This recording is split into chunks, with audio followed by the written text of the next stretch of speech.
So good evening students. Today we will see the current affairs analysis dated from 18th July 2024. The first article, Chagos Island. So the map. Chagos Island பொறுத்த வரைக்கும் you can see Indian Oceanல இருக்கக்கூடிய ஒரு சின்ன தீவு, மொரீஷியஸோட தீவு. Mauritius இதில் நீங்கள் Diageo கிரேசியான் இருக்குல்ல, அதான் அந்த சாகோஸ். அது சாகோஸ் ஐலண்டில் ஒரு ஐலண்ட் தான் டியாஜி கிரேஷியோ. ஸோ இஷ்யூ வந்து டியாஜி கிரேஷியா தான். Chagos island it's a group of islands. Diego Garcia is a main island. அப்புறம் நெல்சன் ஐலண்ட் இதெல்லாமே வரும். Not that much important. நீங்கள் Chagos group of islands. So இது வந்து மொரீஷியஸோடது, ஞாபகம் வச்சுக்கோங்க. மொரீஷியஸ் வந்து 1814 நினைக்கிறேன். So 1814 it was colonised by UK, Britain. சரியா? அதுக்கு பிறகு it was under the British rule. 1964 time பீரியடில் தே காட் இண்டிபெண்டன்ஸ். அதுக்கு பிறகு 1968 மொரீஷியஸில் எல்லா பிளேஸ்லேருந்து யூகே வந்து விட்டுட்டாங்க. த ஒன் பிளேஸ் டியாஜி கிரேஷியா மட்டும், இந்த பிளேஸை மட்டும் அவங்க என்ன பண்ணியிருந்தாங்கன்னா யூஎஸுக்கு லீஸு கொடுத்துருந்தாங்க. யூஎஸுக்கு வந்து அங்கே நேவல் பேஸ் வைக்கிறதுக்கு, மிலிட்ரி பேஸ் வைக்கிறதுக்காக யூஎஸுக்கு லீஸ் கொடுத்தது. ஸோ அந்த இடத்த மட்டும் அவங்க விடலை. மற்ற எல்லா பார்ட்டுமே இட்ஸ் அ பார்ட் ஆஃப் மொரீஷியஸாக போயிடுச்சு. சாகோஸ் ஐலண்ட் மட்டும் இந்த டியாஜி கிரேஷியா உட்பட சாகோஸ் ஐலண்ட் மற்ற ஐலண்ட்ஸும் சேர்த்து அவங்க வந்து கண்ட்ரோலில் வச்சுருந்தாங்க. ஸோ இட் வாஸ் லைக் கோர்ட்டில், ஐசிஜே கோர்ட்டில், இன்டர்நேஷ்னல் கோர்ட் ஆஃப் ஜஸ்டிஸில் கேஸ் போட்டிருந்தாங்க. International Court of Justice 2019 they gave the judgment. So UK வந்து கிளைம் பண்ணக்கூடாது, ஏன்னா டீகாலனைஸ் பண்ணப்பட்டுருச்சு. அப்போ மொரீஷியஸோட பகுதி நீங்கள் அப்போ விட்டுறணும் அப்படின்றத அவங்க சொல்லியிருந்தாங்க. But it was not accepted by the UK. Still டியாஜி கிரேஷியாவில் யூஎஸோட பேஸ் இருக்குது. யாருக்கு அவங்க லீஸ் கட்டுறாங்க அப்படின்னா UK. It's a violation for the sovereignty. அதனால் இந்தியா வந்து இதை நாங்கள் வந்து மொரீஷியஸுக்கு we are supporting for this அப்படின்றத இந்தியாவோட எக்ஸ்டர்னல் அஃபேர்ஸ் மினிஸ்டர் வந்து சொல்லியிருக்காரு. இந்தியா இது மொரீஷியஸோட ஐலண்ட், அதனால் யூகே வந்து கிளைம் பண்ணக்கூடாது அப்படின்றத சொல்லியிருக்காங்க. So that's it came in news. So story தான் இது. ரொம்ப வருஷம் அது மாதிரி சவுத் சைனா சி, அதுவும் டிஸ்பியூட்டில் இருக்கக்கூடிய பகுதிகள், இதெல்லாம் கொஸ்டின்ஸில் வரும். ரொம்ப important part. South China sea South East Asian countries பக்கத்தில் வரும். சிங்கப்பூர், இந்தோனேஷியா, பிலிப்பைன்ஸ், இந்த கண்ட்ரி இருக்கக்கூடிய பகுதிகளில். So that's about this article. The next article related to the யூவின் அப்படின்ற ஒரு போர்ட்டல். கோவின் அப்படின்னு ஒரு போர்ட்டல் வந்து கோவேக்சின் கொரோனா டைம் பீரியடில் இன்ட்ரடியூஸ் பண்ணியிருந்தாங்க. சரியா? இது எதுக்கு அப்படின்னா, யாரெல்லாம் வேக்சினேஷன் பண்ணுறாங்களோ they need to get registered with this. அப்புறம் அவங்களுக்கு ஒரு சர்டிஃபிகேஷன் கிடைக்கும். அப்போ எத்தனை பேர் வந்து வேக்சினேஷன் பண்ணியிருக்காங்க அப்படின்ற சர்டிஃபிகேஷன் இருக்கும், எத்தனை பேர் பண்ணியிருக்காங்கன்னு தெரியும். ஸோ ஃபாரின் கண்ட்ரிஸுக்கு போகிறது நிறைய ப்ராப்ளம்ஸ் இருந்துச்சு. அதனால் இந்த போர்ட்டலில் போய்ட்டு சர்டிஃபிகேட்டை வெரிஃபை பண்ணி அவங்க பாஸ்போர்ட் விசாவில் காமிச்சிக்கலாம். So that's a purpose. அதே மாதிரி யூவின் அப்படின்னு ஒரு போர்ட்டல் வந்து August 15 லான்ச் பண்ண இருக்காங்களாம். Ministry of Health and Family Welfares. இது எதுக்கு அப்படின்னா, ஆக்சுவலாக we having a universal immunisation programme. இதில் வந்து 12 விதமான டிசீஸுக்கான வேக்சினேஷன் வந்து ப்ரொவைட் பண்ணுறாங்க. அதில் 9 வந்து நேஷ்னல் லெவல், சப் நேஷ்னலில் 3. ரொட்டா வைரஸ், ஜப்பானீஸ் என்சிபாலிட்டிஸ் எல்லாமே வந்து நம்ம ஏரியாவுக்கு கிடையாது, பீகாரில் அஃபெக்ட் அதிகமாக இருக்கும். அந்த ஏரியாவுக்கு இந்த 3 வேக்சினேஷன்ஸ்.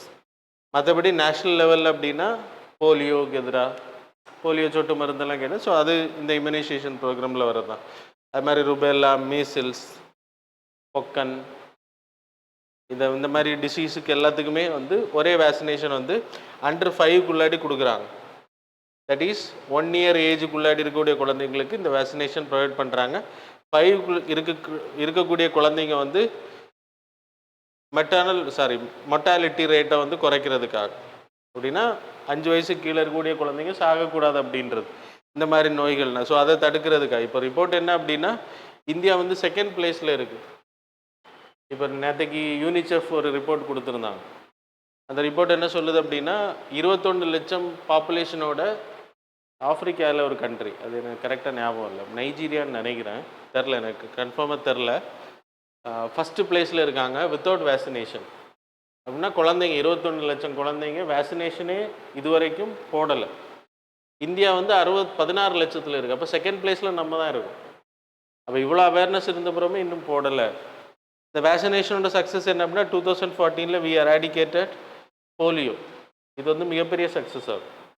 2014 இந்தியாவிலேருந்து போலியோ இல்லாத நாடு அப்படின்னா, போலியோ முன்னாடியே இப்போ கண்ட்ரோல் பண்ணிட்டாங்க, அதுக்கப்புறம் 10 வருஷமாக இல்லை. அது மாதிரி மந்து கால் இந்த மாதிரியான விஷயங்கள்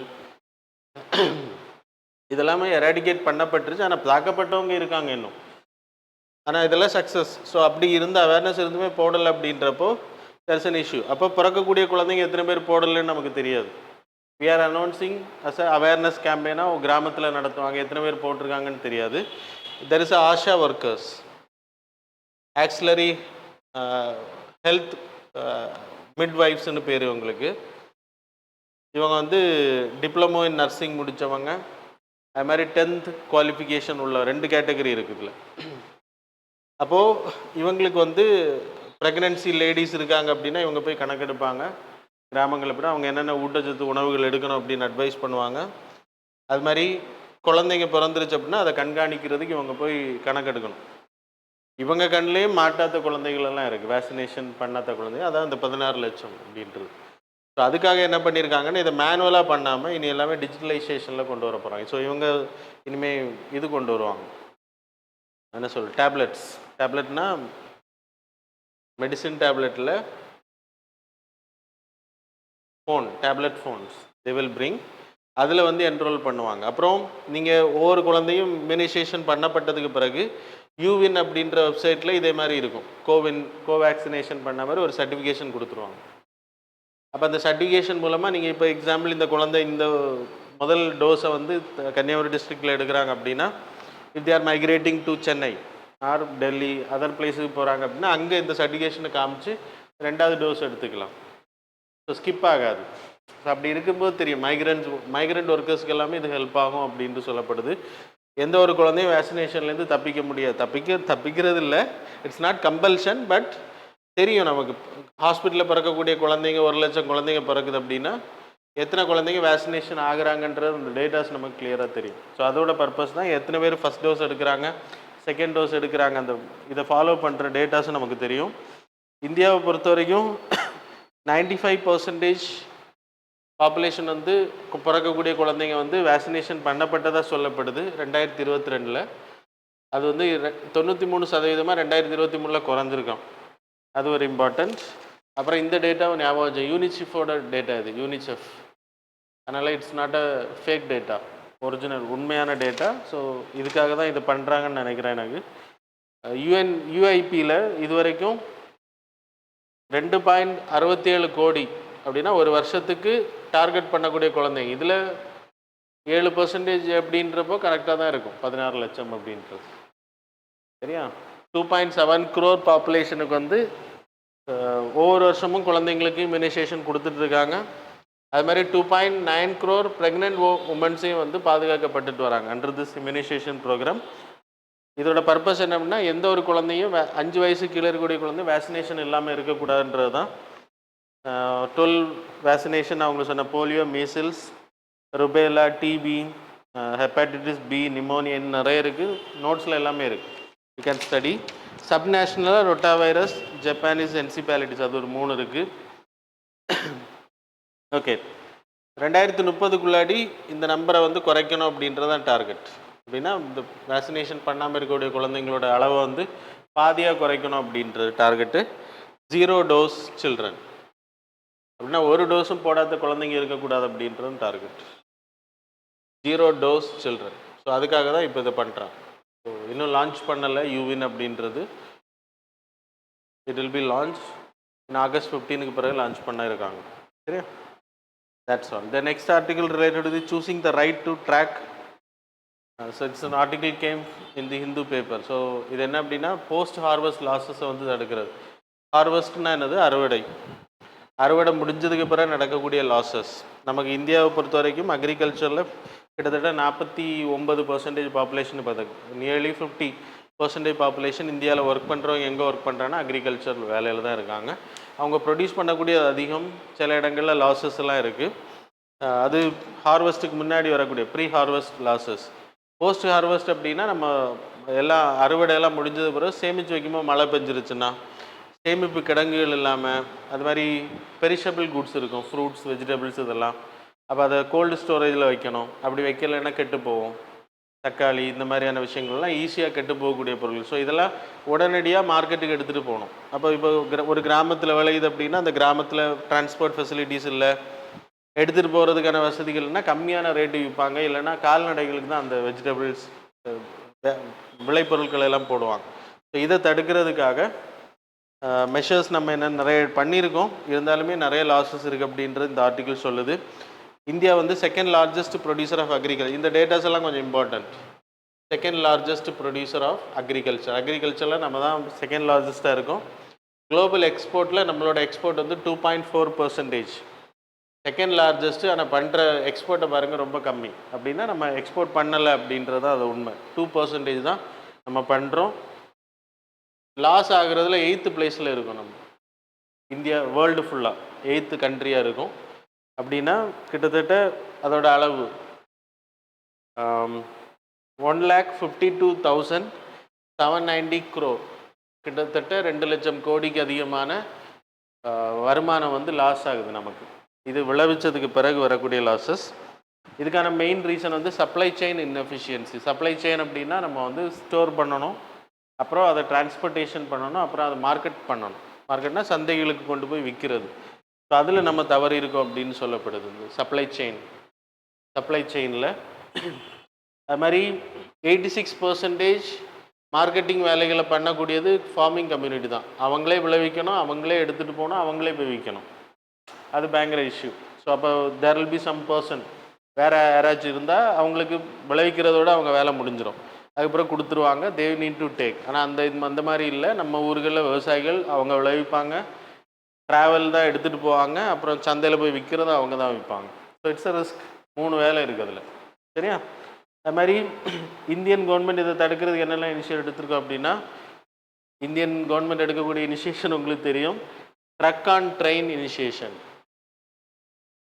ட்ரக் ஆன் ட்ரெயின் இனிஷியேஷன்னா ரயில்வே பெட்டிகளில் பொருட்கள் எடுத்துகிட்டு போகிறதுக்கு. அது மாதிரி ஸ்பீட் பார்சல் ஆன் ட்ரெயின்ஸ். அது மாதிரி doubling the farmers income. 2022 India விவசாயிகளோட ஃபார்மர்ஸ் இன்கம்மை டபுள் ஆக்கணும் அப்படின்றது நம்மளை பிரைம் மினிஸ்டரோட நினைவு திட்டம். ஆனால் 2024 நம்ம தாண்டிட்டோம். அதையும் நம்ம ஞாபகம் வச்சுருக்கணும். சரியா? அப்புறம் கிசான் ரயில் ஸ்கீம் அப்படின்னா விவசாயிகளுக்கான ரயில். அப்படின்னா தனியார் ட்ரெயின் கிடையாது. இப்போ ஒரு எக்ஸ்பிரஸ் ட்ரெயின் போகுதுன்னா அதில் ஒரு 2-3 பெட்டிகளை வந்து விவசாய பொருட்கள் எடுத்து, இப்போ சென்னை போகுது அப்படின்றப்போ இங்கே இருந்து அந்த மாதிரி பண்ணுறாங்க. ஆனால் மில்க்கு, மீட்டு இந்த மாதிரியான விஷயங்களுக்கு மட்டும்தான் பண்ணுறாங்க. அதை விவசாயத்துக்கு கொண்டு வரணும் அப்படின்றது டார்கெட். இதெல்லாமே பண்ணப்பட்டிருக்கு. சரியா? Special wagons also. இது டிரான்ஸ்போர்ட்டேஷனுக்கு மட்டும். இனி ஸ்டோரேஜுக்கு நம்ம எதுவும் பண்ணலை. இதெல்லாமே ப்ராப்ளம்ஸ் நீங்கள் எழுதலாம். மெயின்ஸ் எக்ஸாமினேஷனுக்கு இந்த பாயிண்ட்ஸை நீங்கள் பயன்படுத்தலாம். மற்றபடி ப்ரிலிம்ஸுக்கு இது பெருசாக தேவைப்படாது. இந்த நெக்ஸ்ட் வந்து உமன் ரெப்ரசன்டேஷன். இதுவும் மெயின்ஸ் ரிலேட்டட் ஆர்டிக்கிள் தான். பொலிட்டிக்கலில் உமன்ஸோட ரெப்ரசன்டேஷன் ரொம்ப குறைஞ்சிட்டு வருது அப்படின்ற இந்த ஆர்டிக்கிள் சொல்லுது. யூகேவோட இப்போ ரீசெண்ட் எலெக்ஷனில் 40% தான் பெண்கள். ஏன்னா அவங்க வந்து ரொம்ப ஃபார்வர்ட் கண்ட்ரி. நம்ம கண்ட்ரியை கம்பேர் பண்ணும்போது நம்ம 18% கூட கிடையாது. அவங்க எல்லாம் எஜுகேஷன்லேயும் சரி பெண்களுக்கு சம உரிமை கொடுக்கக்கூடிய கண்ட்ரி. அங்கேயே வந்து 263 பேர் தான் பெண்கள் வந்திருக்காங்க அப்படின்றது house of commons, that is like Lok Sabha in India. 40% தான் பெண்கள் வந்திருக்காங்க அப்படின்ற இந்த டேட்டா சொல்லுது. Show the PDF. அது மாதிரி இந்தியாவை பொறுத்த வரைக்கும் 1952 5% பெண்கள். 2004 எடுத்துக்கிட்டிங்கன்னா 10% அது இன்க்ரீஸ் ஆகிருக்கு. 2014 12% இருந்துச்சு. 18th லோக்சபா எலெக்ஷன் 13.6 இருக்குது. கடந்த எலெக்ஷனில் 13.6 நம்ம வந்து இருக்கோம். அவ்வளோதான் நம்ம ரெப்ரசன்டேஷன். 73rd கான்ஸ்டியூஷனல் அமெண்ட்மெண்ட் ஆக்டில் பஞ்சாயத்து ராஜில் 33% ரிசர்வேஷன்ஸ் வந்து ப்ரொவைட் பண்ணியிருக்கோம். அது மாதிரி குளோபல் ஆவரேஜ் எடுத்துக்கிட்டிங்கன்னா 26.9%. இந்த டேட்டாஸ் எல்லாம் ரொம்ப இம்பார்ட்டன்ட். அதில் இந்தியா வந்து 13% தான் இருக்குது. அது ரொம்ப கம்மி. குளோபல் ஆவரேஜில் பாதியில் கூட நம்ம வரல. ஸோ அது மாதிரி ஸ்டேட் லெஜிஸ்லேட்டிவ் அசம்பிளிஸில் எந்த ஸ்டேட்டுமே 20% மேலே பெண்கள் இருக்கக்கூடிய ஸ்டேட் லெஜிஸ்லேட்டிவ் அசம்பிளியே இல்லை அப்படின்னு சொல்லப்படுது. சத்தீஸ்கர் தான் ரொம்ப ஹையஸ்ட்டாக இருக்குது, 18%. அது மாதிரி Himachal Pradesh is having 1 MLA woman MLA. தமிழ்நாட்டில் எத்தனை பேர் இருக்காங்கன்றதே டவுட்டு தான், இவ்வளோ படித்த மாநிலத்திலே. அது மாதிரி மிசோராமில் 0 ரெப்ரசன்டேஷன், உமன் ரெப்ரசன்டேஷன். அது மாதிரி இப்போ ரீசெண்டாக 2 வருஷத்துக்கு முன்னாடி ஒரு சட்டம் பாஸ் பண்ணார். 2 இல்லை, 1 வருஷத்துக்கு முன்னாடி 106வது அமெண்ட்மெண்ட் சட்டம். என்னது?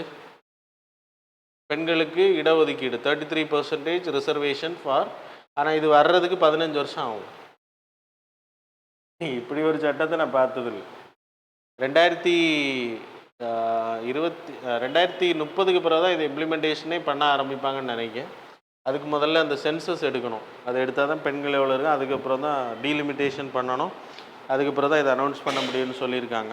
கிட்டத்தட்ட 15 வருஷம் ஆகும் அப்படின்றது இந்த டேட்டா சொல்லுது. சரி, இதில் நீங்கள் இம்பார்ட்டண்ட்டாக அந்த பாக்ஸில் இருக்கு இல்லையா, பாக்ஸில் போட்டிருக்கிறது எல்லாமே ரொம்ப இம்பார்ட்டன்ட் இந்தியாவோட டேட்டா. இது நீங்கள் மெயின்ஸ் எக்ஸாமினேஷனுக்கு யூஸ் பண்ணலாம். த நெக்ஸ்ட் ஆர்டிகிள் ரிலேட்டட் டு தி அஸ்மிதா அப்படின்ற ஒரு ஸ்கீம் ப்ராஜெக்ட். அது என்ன அப்படின்னா, யூனிவர்சிட்டி கிராண்ட்ஸ் கமிஷனும்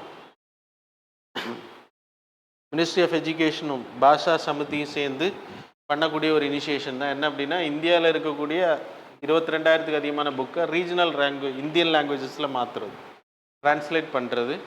அதுக்கான ஒர்க்கை வந்து மேனுவலாகவும் பண்ண போகிறாங்களாம், டிஜிட்டலைசேஷன் மூலமாகவும் பண்ண இருக்காங்களாம்.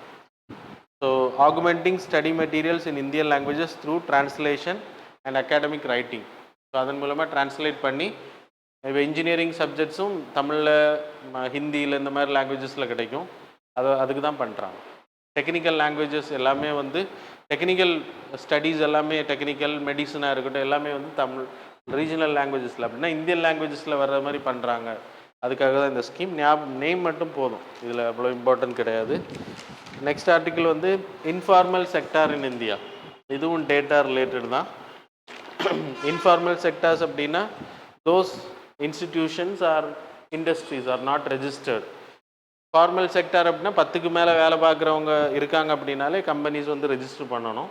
ஆனால் அதுக்கு கீழே, இப்போ எக்ஸாம்பிள் நீங்கள் ஒரு ஹோட்டல் எடுத்துக்கோங்க, சின்ன சின்ன லேத் ஷாப்பு, வெல்டிங் ஷாப்பெல்லாம் இருக்குல்ல, இதெல்லாம் ரெஜிஸ்ட்ரேஷனே பண்ண மாட்டாங்க. சும்மா பேருக்கு கடமைக்கு இங்கே லோன் வாங்குறதுக்கு ரெஜிஸ்டர் பண்ணி மற்றபடி பண்ண மாட்டாங்க. இதில் ஒர்க் பண்ணுறவங்களுக்கெல்லாம் இன்ஃபார்மல் ஜாப் அப்படின்னு பேர். Annual survey incorporation employment survey அப்படின்னு சொல்லிட்டு ஒரு சர்வே எடுத்திருக்காங்க. Ministry of statistics and programme implementation. Informal employees எவ்வளோ இருக்காங்க அப்படின்றது.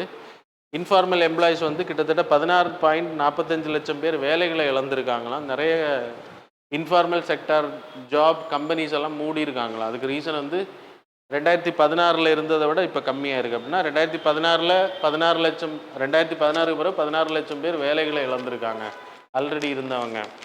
அது மாதிரி நிறைய கம்பெனிஸ் வந்து மூடப்பட்டிருக்கு அப்படின்னு சொல்லப்படுது. அதுக்கு ரீசன் என்ன அப்படின்னா, டிமானிட்டைசேஷன் சொல்லப்படுது, கோவிடை சொல்கிறாங்க, ஜிஎஸ்டி வந்ததுனால நிறைய பேரால் சமாளிக்க முடியலை அப்படின்றது. ஆனால் அதிகமான ஒர்க் ஃபோர்ஸ் எம்ப்ளாய்மெண்ட்டில் இருக்கிறது, நீங்கள் இந்த டேட்டாஸை பார்த்தீங்கன்னா தெரியும், அதிகமான ஒர்க் ஃபோர்ஸ் இந்த எம்ப்ளாய்மெண்ட்டில் இருக்கிறது 75% வேலைவாய்ப்புகள் இதுதான் கொடுக்குது, இன்ஃபார்மல் செக்டர் தான் கொடுக்குது.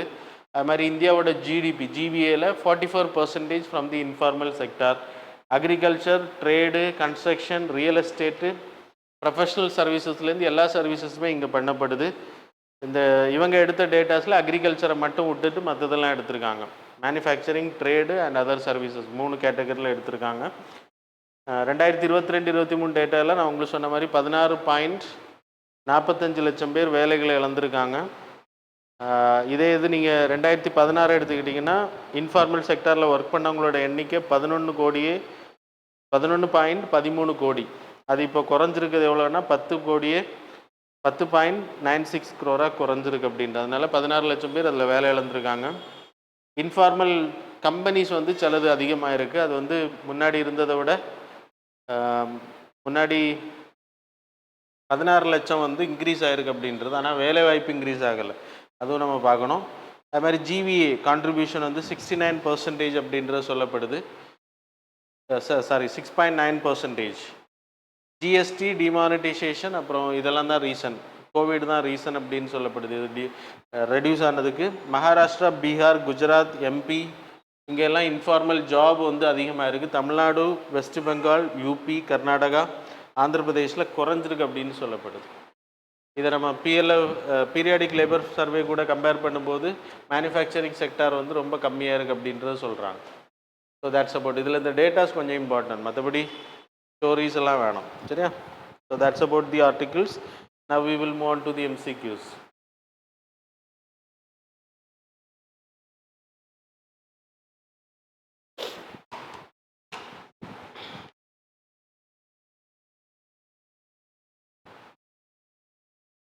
So question number 1, with reference to the Chandipura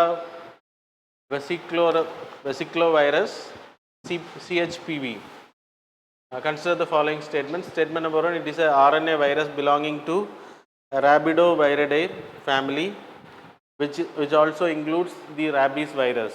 Statement number 2, it was first identified in 1965, Chandipura, a village in Maharashtra. Statement number 3, it occurs by a sting of vector infected species of sandfly. How many of the statements given above is are correct? Options are A, only one statement is correct, B, only 2, C, all the 3, D, none of the above.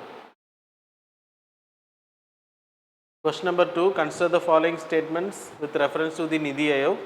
Statement number 1, the term of Aayog, Nidhi Aayog, barring the position of Chief Executive Officer, is co-terminus with the term of the government. Statement number 2, the Vice Chairperson is appointed by the President. So which of the statements given above is are correct? Options are A, 1 only, B, 2 only, C, both, D, neither. Question number 3, with reference to the BIMSTEC, which of the following statements these are correct? Statement number 1, it is a regional bloc comprising 7 countries lying in the littoral and adjacent areas of the Bay of Bengal. Statement number 2, it is headquartered in Dhaka, Bangladesh. Select the correct answer using the code given below. Options are A, 1 only, B, 2 only, C, both, D, neither. Question number 4, with reference to the money bill, which of the following statements these are correct? Statement number 1, Article 110 of the Indian Constitution deals with the money bills. Statement number 2, it can be introduced only in Lok Sabha on the recommendation of the President. Select the correct answer using the code given below. Options are A, 1 only, B, 2 only, C, both, D, neither. Question number 5, with reference to the Kashmir willow, consider the following statements. Statement number 1, it's a native to Kashmir. It is a deciduous tree that can grow up to 30 meters. Statement number 2, it has the capacity to convert solar radiation into chemical energy. Statement number 3, its wood is primarily used in the sports industry. So which of the statements given above is are correct? Options are A, 1 only, B, 2 only, C, both, D, neither. So that's all. Now we will see the answers for 16th. Actually நேற்றுக்கு display பண்ண answer வந்து புதிய கொஸ்டினோடது. So 16th answer நான் read பண்ணுறேன். So first question answer is C. Question number 2 answer is D. So இதான் ஆன்சராக mark பண்ணப்படும் உங்களுக்கு. So third question answer வந்து C answer, 280 article finance commission. Question number 4 answer is B, 1 and 2 only. Question number 5 answer is all the 3. So that's all about the current affairs and MCQ. Thanks a lot for joining with us.